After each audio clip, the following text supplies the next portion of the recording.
Sasmita Mahanti Odia रोसई channel ने आपण मानकु बहुत बहुत स्वागत। आज मु अट्टारे मालपुआ तैयारी करी आपण मानकु देखैबी जोटा बहुत शीघ्र आपण माने घरे तैयारी करि परिबे।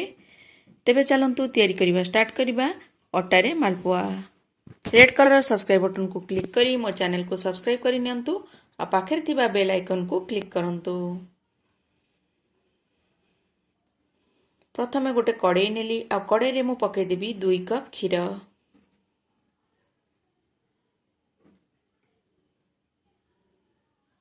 क्षीरटा को टिके समय गरम हवा पाई छाड़ीदेबा। क्षीरटा भल भाव गरम होला परे मु एथिरे पकेदेली हाफ कप चीनी। बर्तमान चीनीटा को मिक्स करदेबा। जेमती एटा मिक्स होला परे किछि समय फुटेबा। फुटेला परे एमती गाढ़ा हो जिवो क्षीरटा आ ता कलर भी एमती चेंज हो जिवो। तापरे आमे गोटे जगह को काढ़ी देबा आ ठंडा हवा पाई रखिदेबा। बर्तमान एटा ठंडा हो गला परे मु एथिरे पकेदेबी गोटे कप अटा।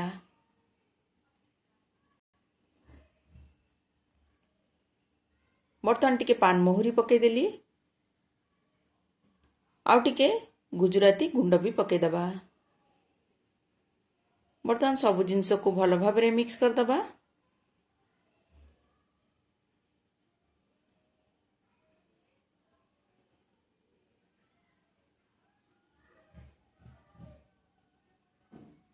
बर्तमान आधे आउ टिके पानी पकेबा कारण एटा गाढ़ा लगुची। टिके पानी पकेकी भल भाव गोलैदबा।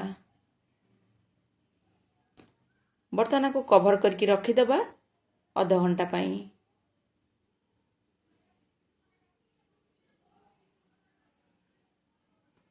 बर्तमान देखो अटाटा टिके फुली जाइए।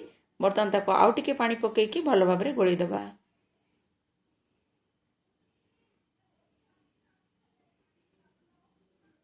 बर्तमान देखो गोलैदेली एमती रहिबो। एटा देखो बटरटा एमती रहिबो। बर्तमान चलतु कड़ाई रे तेल गरम करिबा आको छाणीबा। तेलटा को भल भाव गरम होला परे बर्तमान मु गोटे डंकी रे टिके पकेकी देखिबी एटा एक्चुअली तेलटा गरम हेछि कि नहीं। बर्तमान भल भाव गरम होला परे आमे पकेबा। बर्तमान तेलटा भल भाव गरम हो गलानी। बर्तमान मु एटू गोटे स्पून एमती पकेइली। बर्तमान चामच लगेबेनी किछि समय छाड़ी देबे। से देखिए धीरे धीरे आपे आपे ऊपर को उठी आसीबो। ऊपरटा हला परे जणा पड़िबो। देखंतु ऊपरटा पानी पानी अछि। भल भाव रे हेइ जिवो जेतेबेले ऊपर आपन को जानि परिबे एटा हेइ गलानी। तापरे आमे आको उल्टेबा।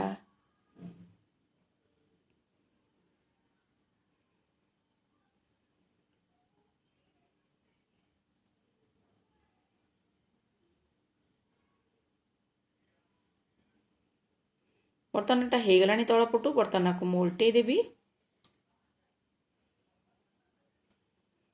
देखो ऊपर पट गोल्डन ब्राउन हो जाइए। तल पटे भल भाव गोल्डन ब्राउन होला परे आमे काढ़ी देबा।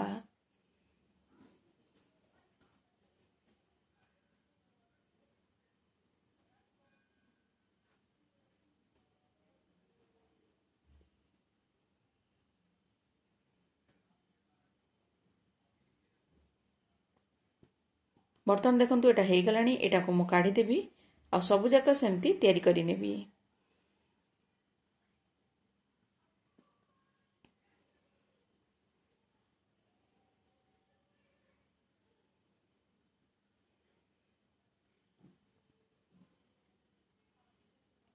देखंतु अटारे मालपुआ रेडी हो गला। आपण माने घरे आकु थरे तैयारी करंतु। आ जदि मोर वीडियो आपण मानकु भल लागिबो तेबे मो वीडियो को लाइक शेयर सब्सक्राइब करिया को भूलंतु नहीं।